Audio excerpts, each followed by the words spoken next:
Hello and welcome to my morning plot analysis videos on Wednesday 9th of May with me, Richard Perry, market analyst at Hantec Markets. The key risk yesterday was Donald Trump's announcement on Iran and the sanctions waiver, and subsequently he did actually pull the US out of that sanctions waiver, and there has been a reaction, a sizable reaction on the oil price, which rallied sharply. Initially lower on the potential that he might not do the sanctions waiver, might not pull out the sanctions waiver, but subsequently he did, and subsequently the oil price shot back higher again. The other key factor is the Treasury yields, which have started to pull sharply higher as well. The 10-year, especially, look at that 10-year.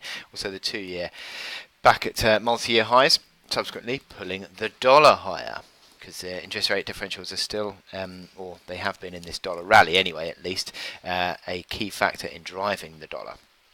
So subsequently we're seeing the dollar higher, and that is affecting across the board on the Forex majors today. Yen is the biggest underperformer, interestingly, but the only one that isn't really is the Canadian dollar, because the Canadian dollar is quite strongly linked to the performance of oil, so oil price going higher helps the Canadian dollar, so it mitigates some of the weakness on the Canadian dollar. But the other majors are all under pressure, as is gold. Gold down $8 now, 13.05, so drifting back towards that 1300 level. Stronger dollar is not good for gold. Gold pulls lower in that scenario. But you can see here, crude oil 2.8% higher on the day, so really strong move to the upside. In terms of equity markets, sort of a little bit mixed to slightly positive. You saw S&P 500 sort of limited move, really, just slightly basically flat on the day, just lost, I think it was one tick on the session. But generally speaking, the European market is sort of relatively positive today. Certainly FTSE 100 is anyway. But yeah, the DAX remains, well, the rebound on the DAX is sort of now eyeing 12,960, which was Monday's high. 13,000 is a key level on a psychological basis as well.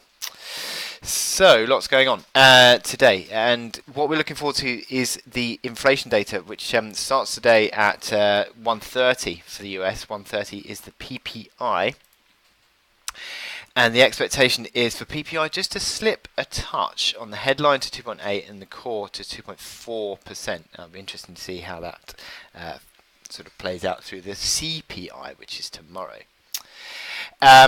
Weekly crude stocks, EIA inventories, all expecting a drawdown actually this week, having had quite a sharp build on crude stocks and a surprising build on gasoline last week. But still, we're expecting to see drawdowns across crude, distillates and gasoline today. You've also got the RBNZ, which monetary policy for the RBNZ at 10 o'clock tonight, expected to stay at 1.75%, and it'll be interesting to see what the statement says, because it's the first statement that really sort of factors in unemployment, or sort of a move towards achieving sustainable full employment effectively, and it'd be interesting to see how that affects the statement this evening. But my chance today is sterling yen. Now, I did sterling Aussie yesterday, and what we saw in sterling Aussie was a sort of a starting of a turnaround, and we're now seeing that on sterling yen as well. But the interesting fact is that this turnaround on sterling yen is coming at the bottom of this uptrend channel that we've been in for the last 12 months.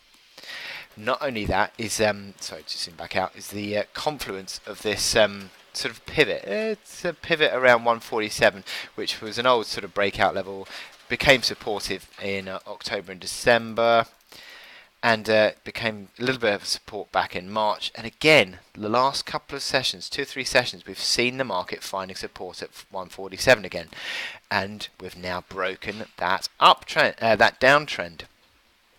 whereby you're starting to see a bit of a turnaround. That run of bear candles that had been hitting sterling in the recent weeks has now started to turn higher. You've had a positive candle followed by a neutral candle followed by looks to be a developing positive candle. But look at this hourly chart where we've got a small double bottom. You could sort of take that from 148.26 measured from 147. That's around about 125 ticks. That gives you 149.50 as a potential near-term target.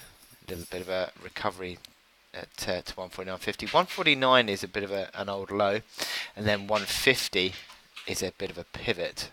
So we've got some levels overhead that we could start to see this market rallying to, but certainly there is seemingly a bit of a turnaround, and it's interesting that this turnaround is coming at the confluence of this long-term uptrend channel and also that pivot support at 147. So an improvement is seemingly underway on sterling yen, and this looks to sort of retrace some of this sterling weakness that we've seen in recent days. But the yen weakness that we've got that's playing out today is certainly also playing out through sterling yen. So I wish you good luck in your trading today, and I will speak to you later.